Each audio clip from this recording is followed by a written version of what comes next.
사자에게 편지하라라는 거죠. 오늘 이 내용 중에서 우리가 알아야 될 건 뭐냐면 일단 교회는 지역성을 좀 따라가는 것 같아요. 그죠? 여러분이 이제 많은 지역을 오가셨을 것 같은데 서울 쪽 교회와 저 대구, 대전 쪽에 있는 그 지역의 교회와 이게 좀 달라요. 그죠? 문화도 다르고 메시지도 상당히 달라요. 제가 충청도 사람이니까 충청도의 예를 들면 충청도에 있는 모 목사님은 아주 구수하게 설교를 잘 하시는 분이 있어요.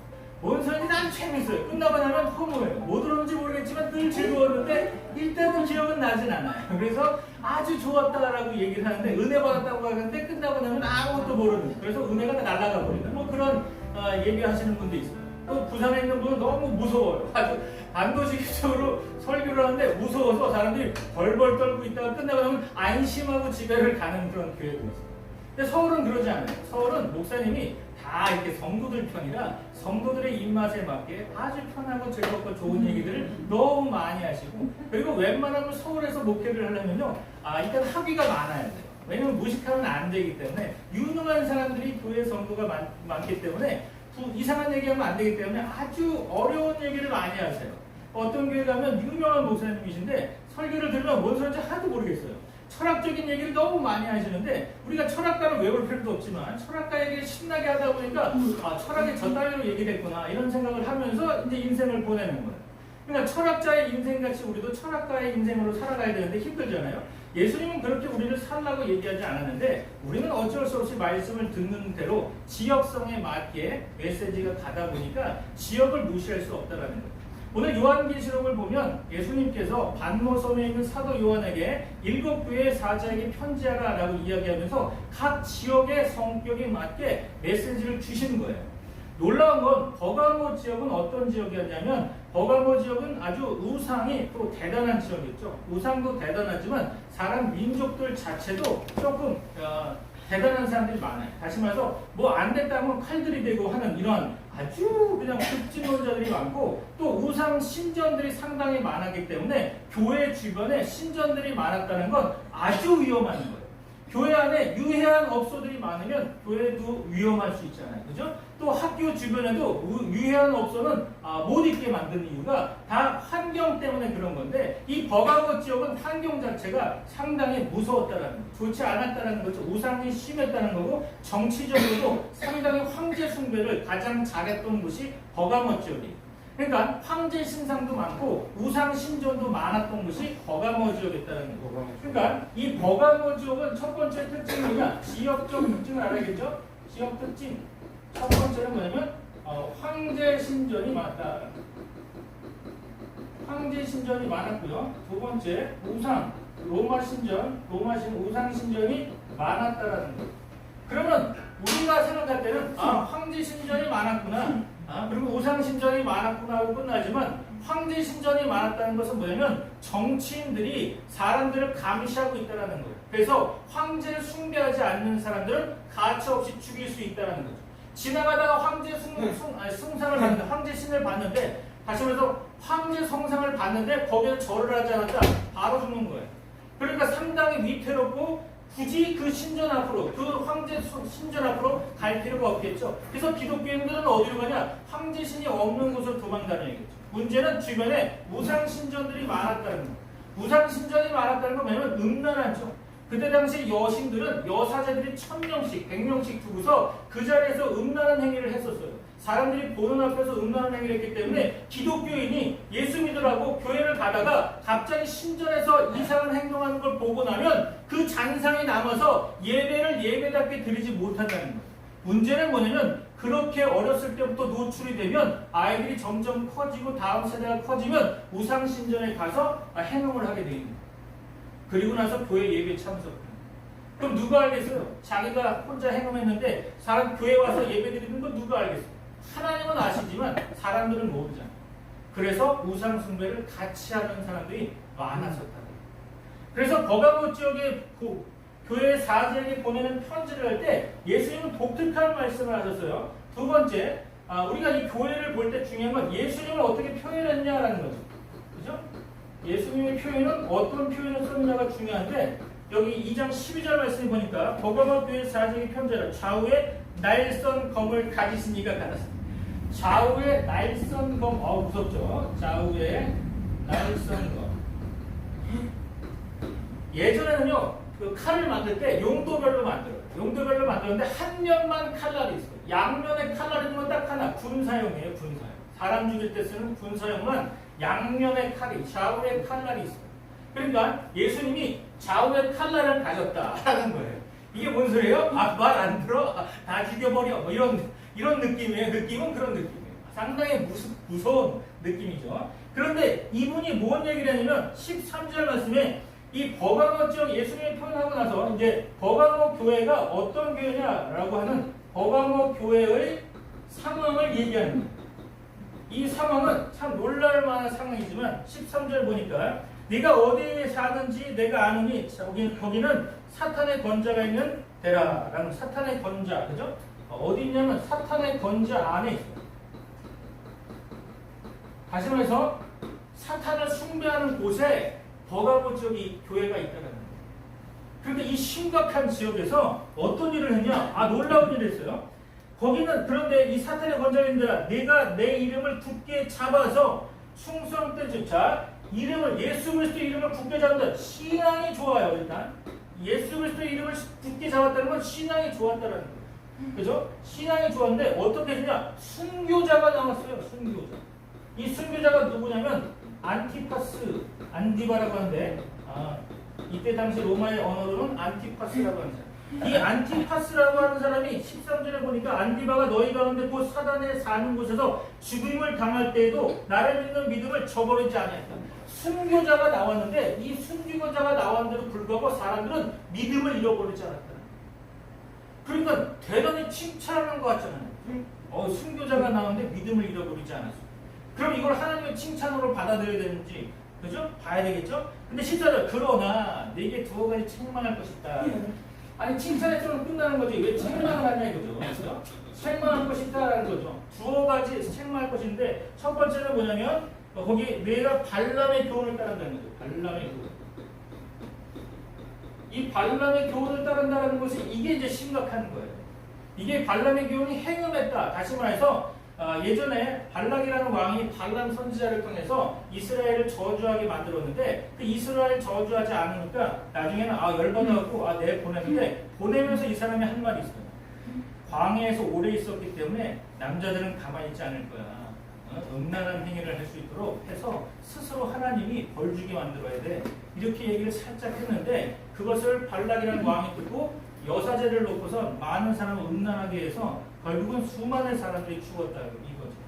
그러니까 이렇게 이야기했는데 이 발람의 행위를 따라 발람의 교훈을 따르는 사람, 다시 말해서 자기는 지금 다른 종교를 믿어서 거기서 행음하고 교회에 와서 예배를 드립니다. 자기는 일주일 동안 죄를 엄청나게 많이 짓고 일부러 짓고 자기 관습적으로 습관적으로 짓고 예배드리러 나오는 거예요. 그리고 거기에 신앙을 지키는 거죠. 그러면 그것을 하나님 볼 때 좋게 보겠냐 이거죠. 예배당에 와서 예배드린다고 다 구원받는 게 아니잖아요. 저에게 어제도 제가 이제 기업 설교하러 갔는데 거기에 있는 사람이 그러는 거예요. 목사님은 그렇게 설교도 잘하시는 것 같은데 큰 교회 가고 메시지 딱 전하면 좋지 않겠습니까? 그래서 제가 그랬어요. 큰 교회 다니다가 크게 저주받을 수 있어요. 그랬더니 꼭 그렇게 해야 되나? 큰 교회 사람들이 다 구원받을 것 같습니다. 설교하라고 하나님께서 교회를 만드는 게 아니에요. 예수님이 12제자를 만들어 놓고 예전엔 그랬어야 되는 거예요. 진짜 교회가 중요하다면 예수님이 제자들을 딱 선택해 놓고 자 일주일에 한 번씩 좀 회당에 모이시는 거예요. 그럼 일주일에 한 번씩 모여야 되잖아요. 근데 예수님은 나를 따르라 그래갖고 계속 노숙하면서 따라오게 하는 거예요. 그게 훈련인 거거든요. 제자들은 훈련을 진짜 빡세게 시켰어요. 문제는 메시지도 이상한 얘기만 계속 해댔어요. 못 알아듣는 메시지를 계속해도 예수님은 전혀 화내지 않고 해설을 다 해줬어요. 그리고 한마디 했죠. 지금은 깨달을 수 없지만 성령이 너희에게 임하시면 깨달을 거요. 그리고 지금은 알아도 계속 알아둬라. 그리고 나중에 성령이 임하면 깨달으시. 우리가 성경을 많이 100독한다고 200독한다고 성경을 알 것 같아요? 몰라요. 그런데 어떻게 교만이 오냐? 제가 어제 어떤 분의 간증을 듣고 대단히 깜짝 놀랐어요. 회사의 기업 회장이에요. 대표고 회장인데 이 사람이 돈이 좀 많아요. 그리고 교회를 몰래 2군데나 교회를 크게 성전을 건축해요. 돈 수십억을 들여서 몰래 건축을 했대요. 그리고 나서 그분이 10년 동안 고생을 했다가 하나님의 응답을 많이 받아서 교회를 건축하는데 자기 기도 제목이 100개의 교회를 건축하는. 와, 그럼 제가 이제 기대를 좀 했죠. 와, 나한테도 성전을 주시겠구나. 그래갖고 하나님 땡큐 하고서 딱 이제 예배 마치고 막 얘기를 하고 있는데 그분이 또 한마디 하는 게 있는 거예요. 자기는 아무한테나 성전을 건축해주지 않는다는 거예요. 그러니까 기분이 상당히 나쁘기 시작하는 거죠. 얘 분위기가 안 좋을 것 같다라는 느낌이 살짝 드는 거예요. 이 사람이 아까는 2개의 성전을 몰래 건축해줬는데 그 기준이 뭐냐? 자기가 기도를 딱 해보고 하나님이 건축해줘라. 그러면 건축해준다. 목사님 만날 때 하나님께 묻는다는 거예요. 이 사람의 교회를 건축해줄까요 말까요? 그럼 하나님이 건축해주라 그러면 건축해준다. 그래서 제가 그랬어요. 웃으면서 와우, 하나님의 친척이 여기 또 한 분 계셨습니다. 그래서 사람들의 교만은 어떻게 오냐면 겸손한 척하면서 교만이 오는 거예요. 그것을 누구나 얘기를 안 해주면 그게 겸손한지 알고 얘기를 하는 거예요. 서슴없이 얘기하는 거예요. 목회자들 만날 때마다 얘기를 한대요. 그래서 자기는 아무나 도와주지 않는다. 자기 누나가 와서 쫄딱 망해갖고 채권자들이 막 와갖고 자기 자살할 지경인데 그때 동생한테 와서 나 좀 도와달라. 1000만 원에도 1억이라도 좀 도와달라고 했는데 그분이 하는 말이 당신은 기도해봐라. 하나님께서 도와주시겠지. 나한테 오지 말고 기도해서 하나님께 응답받으라 그랬다는 거예요. 그러니까 제가 그랬어요. 역시 하나님의 친척은 천국에서 만나는 게 아니라 지옥에서 만날 것 같습니다. 이렇게 얘기했어요. 그랬더니 왜 그러냐면서 자기 기준에 따라서 그 사람이 때가 안 됐다, 준비가 안 됐다 이렇게 얘기하는 건 자기 생각이지 하나님은 그렇게 얘기하라고 한 적이 한 번도 없다는 거예요. 하나님이 언제 선택적으로 하나님 때가 돼서 도와주라고 누가 얘기했습니까? 광야 생활은 우리에게 주어진 거지 다른 사람들이 갈 때 저 사람은 광야 생활이야 이렇게 이야기하라고 광야 생활을 사람들에게 주신 것이 아니에요. 그런데 사람들은 교만해. 그래서 어떻게 얘기하면 처음엔 겸손했다가 점점 겸손이 교만으로 바뀐 게 그거예요. 자기가 하나님이 되는 거예요. 자기 등으로. 여기 지금 행음하고 있는 사람들 발람의 교훈을 따른 이 버가모 교회 사람들도 마찬가지. 교회 예배를 잘 드려요. 신앙 되게 좋은 것 같아요. 안티파스라고 하는 사람이 숨겨나가는 그 순간까지도 믿음을 잃어버리지 않았어요. 문제는 뭐냐? 행음하고 오는 거예요.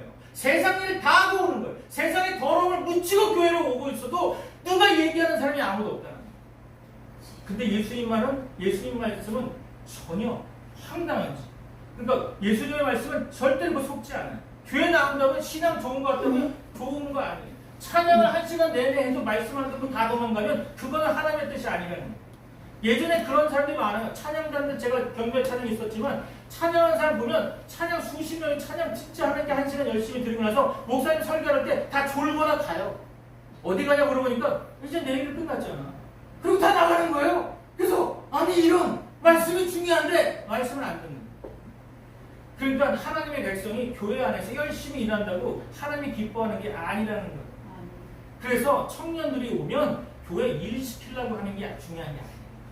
청년들이 오면 중요한 건 은혜 받으라고 하는 거예요. 은혜를 받으면 청년들 스스로가 내가 무엇을 할 것인가? 목사님 내가 뭘 했으면 좋겠습니까? 물어보러 와야 돼요. 그게 정상이에요. 너 이거 해! 그러면 싫어! 그리고 나가버리면 어떻게 할 거예요? 그래서 일 시키려고 청년들 오면 너무 좋아요. 이거 교회 청년들이 오면 야, 일 시켜준다. 이러는 법이 없어요. 저는 청년들이 오면 좋긴 좋은데 일 시키려고 하지 않아요. 저는 준비하고 있어요. 그래서 몇몇 청년들이 저희 교회 왔을 때 저는 가만히 기다리니까 1년쯤 기다리니까 아이들이 저한테 그러는 거예요. 목사님 제가 너무 은혜를 받았는데 교회 안에서 제가 뭘 할 수 있을까요? 뭘 하고 싶은데 뭘 하면 좋겠습니까? 물어보는 거예요. 그래서 제가 그랬어요. 너가 잘하는 게 뭐냐? 저는 뭐 악기도 잘 치고 노래도 잘하고 그래? 그럼 넌 악기 치고 노래 해. 그리고 시켰어.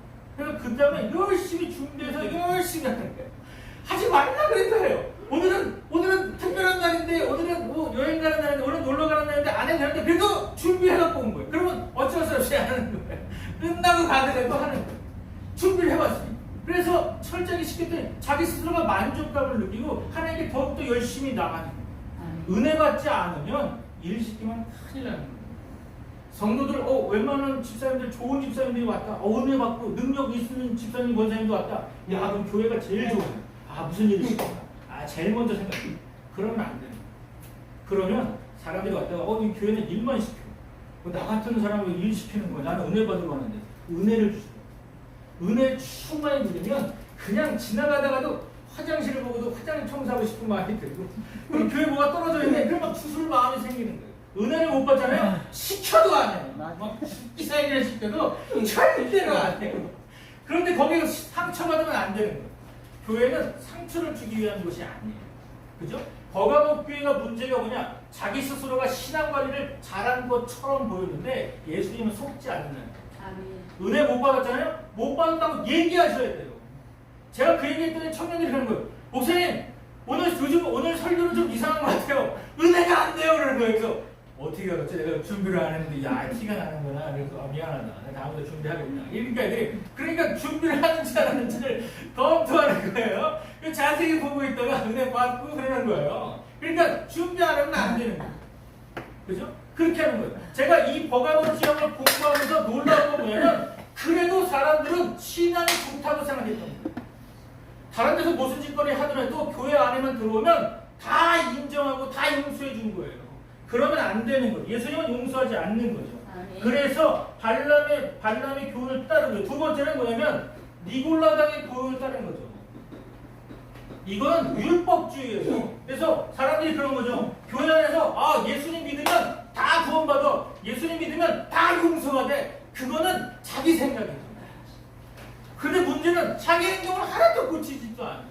자기는 계속 범죄를 저지르고 습관적으로 죄를 저지르면서 내가 하나님께 나왔으니까 하나님 다 알아서 해주겠지. 안 그러는 거예요. 이게 니골라당의 교훈이 어떤 교훈이냐? 당신은 예수 믿었다. 그럼 모든 죄가 용서받았기 때문에 앞으로 지었던 모든 죄도 다 용서가 된다는 거예요. 죄를 지으라고 해도 되는 거예요. 그리고 육신은 연약하니까 어쩔 수 없이 죄를 짓게 돼 있다. 죄가 안 짓는 놈이 어딨냐? 죄 짓는 건데 우리는 회개하는 거다라고 얘기하는 거예요. 그러면 안 되는 거예요. 죄와 싸워야 되는 거예요. 몸부림쳐야 되는 거예요. 게임이 안 좋다. 그리고 이상한 유흥가 가는 게 안 좋다. 술 먹는 게 안 좋다. 생각하면 싸워야 되는 거예요. 어떤 분이 저한테 토요일 날 저한테 메일로 보내왔어요. 자기가 천주교에 오래 다녔다가 교회를 왔는데 고해성사를 어디나 할 줄 몰라갖고 내가 유목사임을 알게 됐으니까 유목사님한테 고해성사를 하는 거예요. 제가 신도 아닌데 고해성사를 받으니까 기분이 나쁘진 않았어요. 근데 하여튼 그렇게 딱 받았는데 기분이 좀 안 좋아요. 그러니까 뭐라고 얘기하면 자기는 죄를 졌는 거예요. 어떻게 죄를 졌냐? 자기도 모르게 음란한 짓을 했어요. 근데 음란한 짓을 끊을 수가 없어요. 계속적으로 이게 막 유혹이 오고 계속 이게 각인이 돼갖고 예배 시간에 또 사람들을 보면 계속 그 생각이 나네요. 그래서 제가 그랬어요. 그럼 자기는 어떻게 하면 좋겠습니까? 라고 얘기해요. 그래서 제가 그랬어요. 싸우고. 거기 가려고 하면 못 가도록 다리를 찌르든 뭐 하든 자기는 싸워야 됩니다. 싸우지 않으면 안 돼요. 싸울 열의가 있어야 하나님이 도와주시는 거지. 가만히 있는데 하나님이 도와주진 않아요. 싸우시라. 죄와 싸워야 돼요. 그래서 내가 하나님의 사람이라는 걸 보여줘야 된다. 당신이 지금 천주교지만 교회를 곧 개종하겠다고 얘기를 했으니까 내가 이야기하는 거지만 일단 천주교에서는 구원이 없다. 얘기를 하고 교회를 오면 구원이 생긴다. 그런데 구원은 싸우는 자가 얻는 거예요. 성경은 뭐라고 했냐면 침노하는 자에게 하늘을 하나님이 주시는 거예요. 침노한다는 건 사람들이 그동안 뭔지를 몰라고 고민을 많이 하더라고요. 침노한다는 게 뭐야? 침노를 당하는 게 뭐니? 천국에 침노를 당해. 이상하지 않아?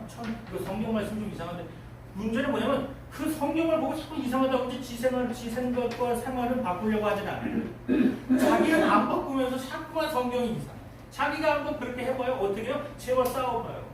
술 먹는 자리에 안 먹을 수 있잖아요. 그분이 그런 거에 또 그렇게 음란한 생각하는 게 열받으니까 술을 많이 마시는 거예요. 그걸 잊으려고.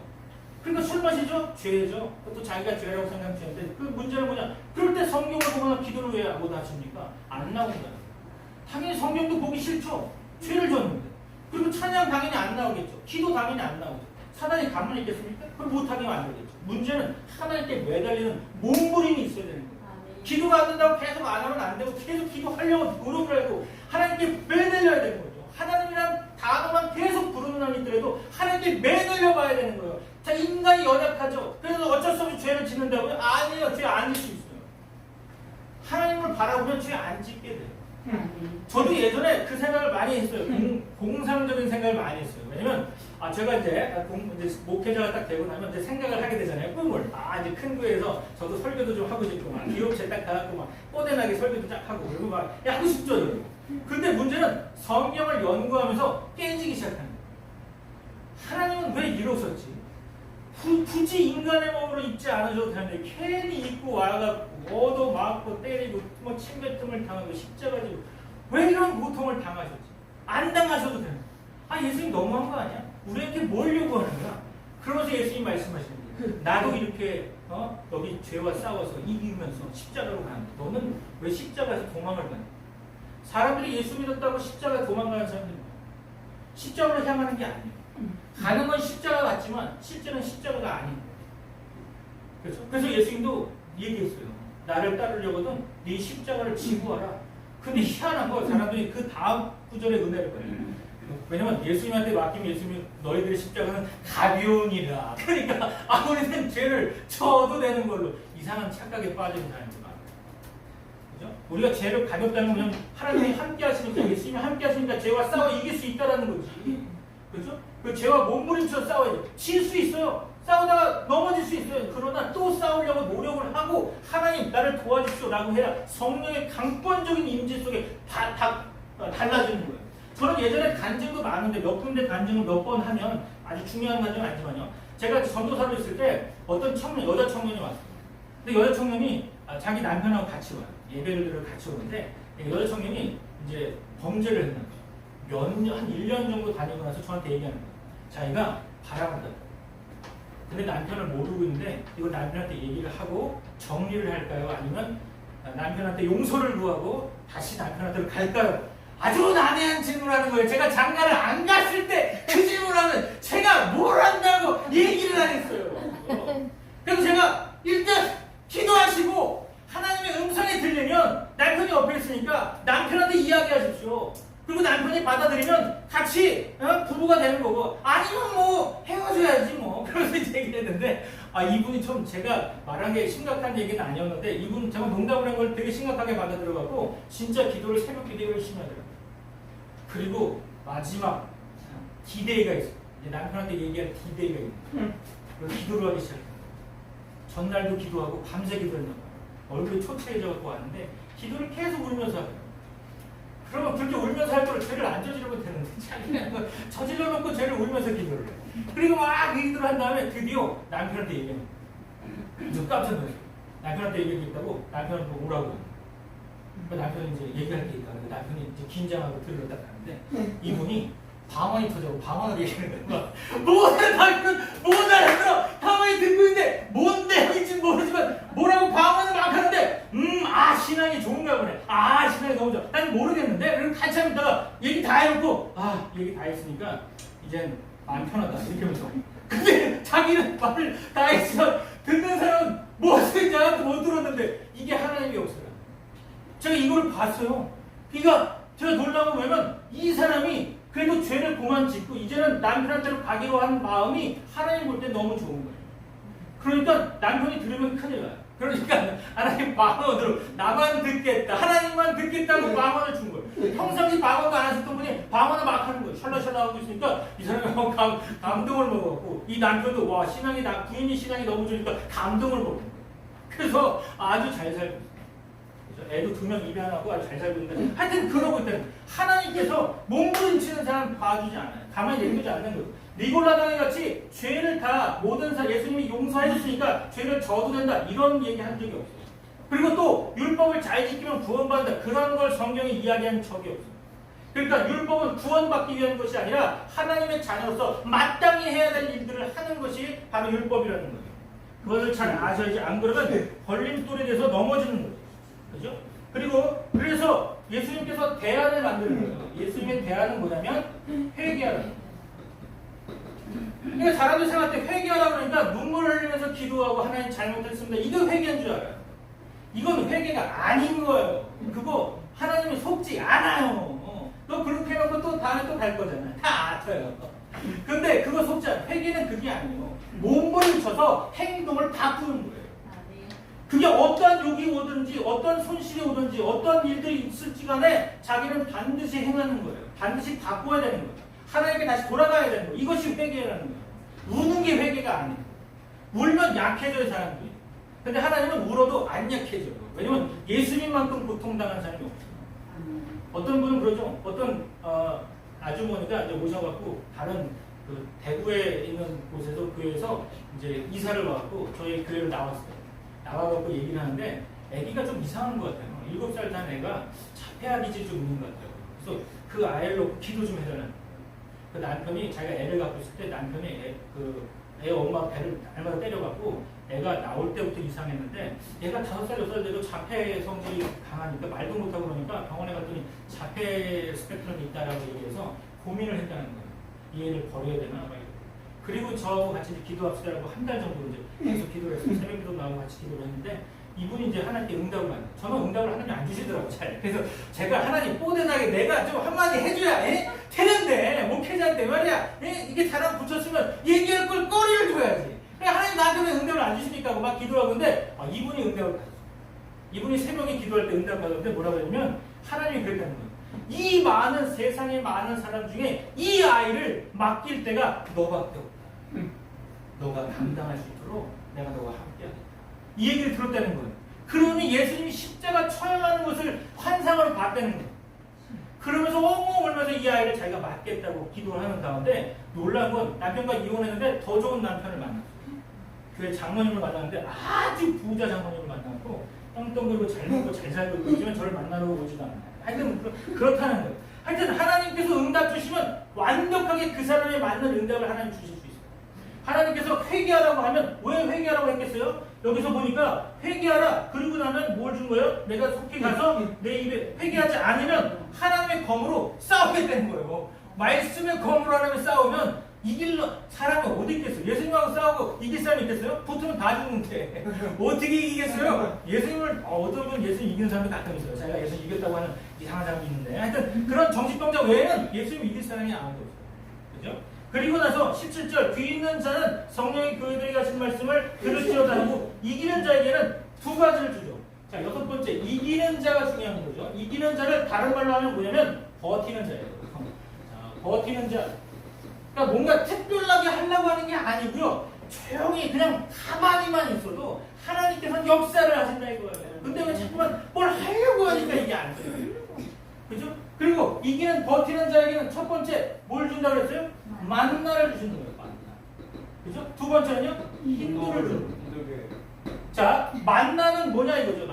만나는 40년 광야 생활 가운데 하나님께서 이스라엘 백성들을 인도하셨을 때 만나와 메추라기로 인도하셨는데 이때 만나를 주셨을 때 이야기할 때 사람들은 뭘 생각하냐면 구약에 하나님이 우리와 함께 하시는 증거로 만나를 먹이시는구나. 만나를 먹이시는구나. 그래서 만나의 얘기가 나올 때 사람들은 광야 생활을 생각했을 거예요. 그래서 이때 당시에 사람들은 지금 힘들고 어려운 고난의 길이지만 하나님은 만나와 메추라기로 만나를 통해서 날마다 우리와 함께 하신다라는 것을 사람들에게 간증하고 이야기합니다. 그것이 전도라는 거예요. 그래서 전도는 그냥 막 휴지 주는 게 전도가 아니에요. 그냥 휴지 주면 안 된다고 해서 어떤 분은 떡 주더라고요. 떡은 그런 중에 하나씩. 근데 그게 중요해요. 두 번째 힌두는 뭡니까? 힌두는 입장 티켓이에요. 이거를 제가 몰랐었는데 연구하다가 아는 거 놀라운 사실은 뭐냐면 옛날 역사가들이 거기에 보면 원형 경기장이나 어떤 특별한 황제의 초빙이 있을 때 그 황제가 네가 황제한테 초빙받은 걸 어떻게 알아요? 힌두를 딱 보여주면 거기에 이름이 딱 기록이 되어 있는데 이름이 기록된 게 아니라 그 사람에 맞는 언어로 그 사람에 맞는 암호가 기재되어 있어요. 그래서 그 돌을 딱 가져가면 이 로마 군병들이 딱 보고 나서 황제 초대를 받은 초대장 가지고 오셨군요. 들어가십시오라고 하는 거예요. 마찬가지로 천국행 티켓을 주겠다. 버티고 이기는 자에게 힌두를 주겠다. 아무도 알 수 없는 힌두. 누구나 그 안에 있는 힌두의 글씨를 아무도 번역도 못하는 이유가 뭐냐면 그거는 주는 자만이 아는 거예요. 하나님께서 준비해서 힌두를 준비해서 주는 자만이 받은 자만이 알 수 있는 거예요. 그리고 어떤 분은 그런 거죠. 자기가 구원받는지 안 받는지 모르겠어요. 그거는 힌두를 아직 안 받은 거예요. 받은 사람은 구원의 확신이 있어요. 그래서 하나님 정말 나를 사랑하시고 나를 천국 가는 그날까지 나를 인도하시고 이렇게 확신을 갖고 있다. 힌두를 받은 자는 반드시 힌두는 뭐라고 써 있는지 모르지만 주는 자만이 알 수 있는 그 언어를 가진 힌두를 받아서 그 로마 황제 뵈러 들어간 것처럼 마찬가지로 하나님을 뵈러 우리가 천국으로 갈 때 이 힌두를 받은 자들이 그걸 가지고 들어가는 거예요. 그래서 버가모 지역은 뭐냐면 너희가 안티파스 순교하고 많은 사람을 괴롭히는데도 불구하고 믿음을 지키는 거 좋아. 그런데 발람의 교훈을 따르고 니골라당의 교훈을 따르는 사람이 있잖아. 그 사람들을 빨리 회개하라고 해. 회개하지 않으면 내가 싸울 거야. 예수님이 싸우면 이기지 않아. 예수님 이길 사람이 없잖아요. 예수님이 싸우겠다는 거야. 그리고 회개하라. 그리고 나서 너가 이기면, 버티면 내가 너에게 만나를 주겠다. 내가 너를 죽을 때까지 지켜줄게. 그리고 힘도를 줘서 천국 가는 그날 그 티켓을 주고 천국을 지도록 만들겠다. 이게 얼마나 대단한 일이지. 이 버가모에게 이것은 진짜 놀라운 일들이에요. 버가모 신앙은 좋아 보였지만 실제적으로 신앙이 개판인 사람들이죠. 그런데도 불구하고 예수님은 조용히 회개할 것을, 조용히 다시 바꿀 것, 인생을 다시 턴할 것을 예수님이 말씀하십니다. 이 버가모 지역의 사람들이 이걸 듣고는 깜짝 놀랐죠.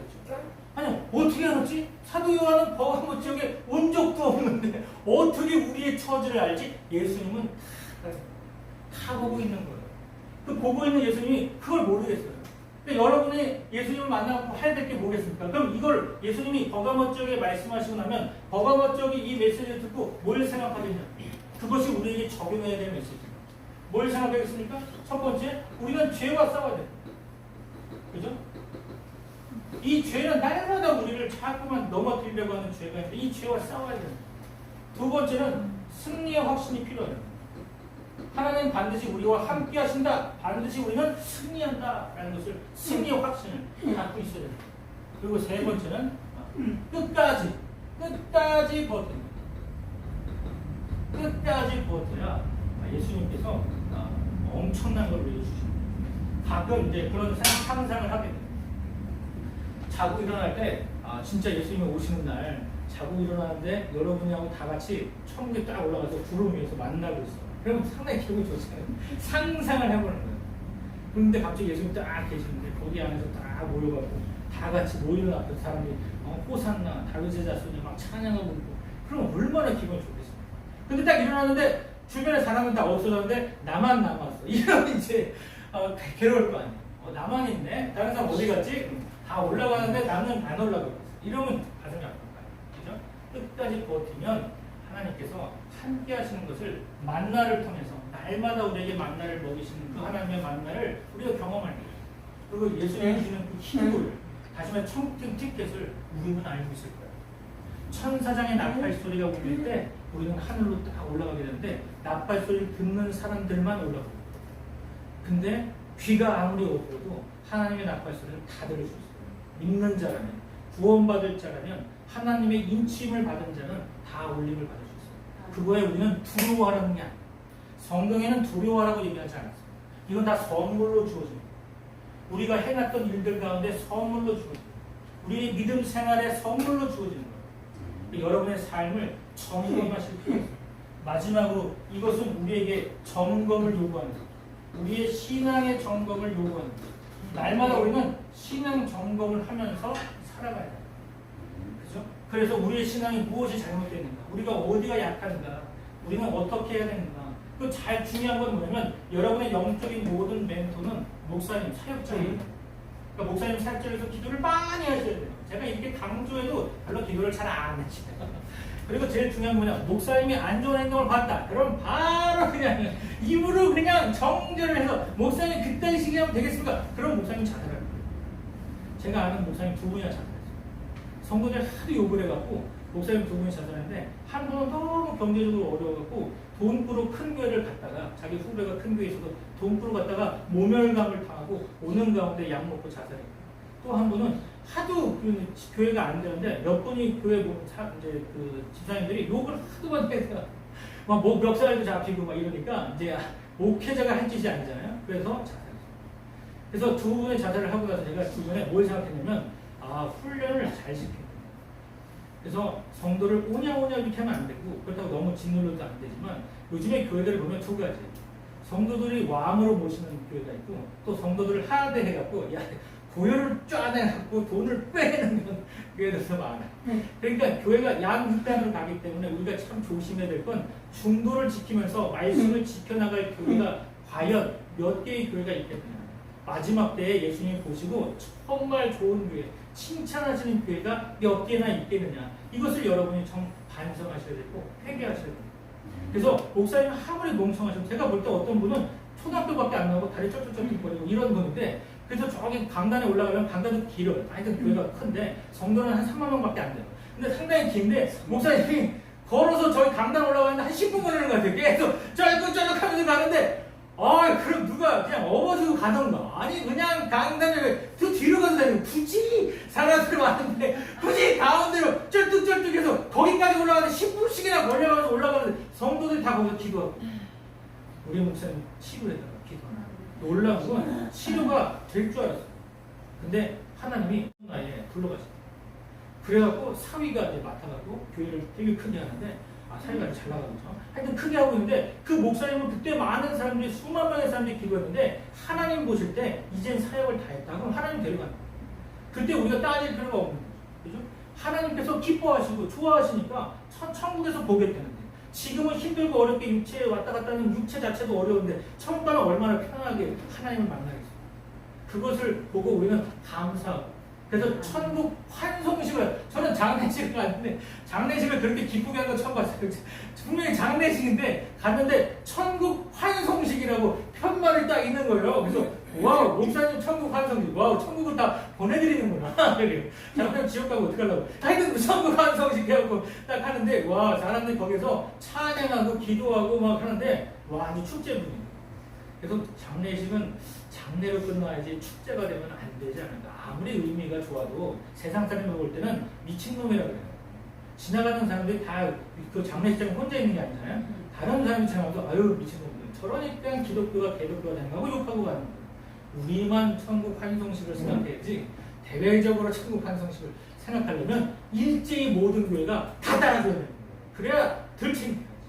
다른 교회는 안 하는데 혼자만 하잖아요. 얼마나 창피한지. 그죠? 아주 뻘쭘할 거예요. 그죠? 그러니까 모든 교회가 따르지 않으면 안 되는 거예요. 예전에 주일날로 예배 드리는데 주일날에 태양신을 숭배하는 날이었는데 그때 예배 드리자라고 했을 때 반대하는 사람이 많았어요. 근데 그때 예배를 드렸으니까 주일날 예배가 지금 되는 거예요. 모든 사람이 그렇다 인정하면 거기에 따르는 게 중요해요. 근데 따르지 않잖아요. 자기가 똑똑하니까 자기 말 들으라고 이러면 안 돼요. 배가 산으로 가는 거죠. 그건 하나님이 원하시는 게 아니에요. 교회는 단합이 되고 일치가 되고 연합이 돼야 하나님 기뻐하십니다. 제가 성경 창세기를 보니까 이것만 하고 마실 건데요. 성경 창세기를 보니까 하나님이 다 기분 나빠하고 다 욕을 하고 화내고 그러는데 바벨탑 사건만은 이상하게 하나님이 욕한 게 없어요.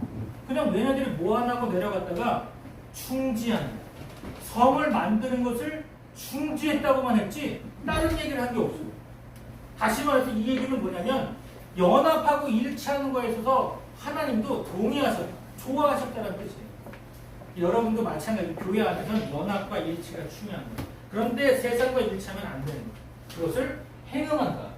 발람의 교훈이고 미돌라다는 교훈이다. 지금도 많은 교회가 WCC에 가입하면서 많은 종교와 통합을 요구하면서 같이 연합하고 예배를 드리고 있는데 아주 심각한 거예요.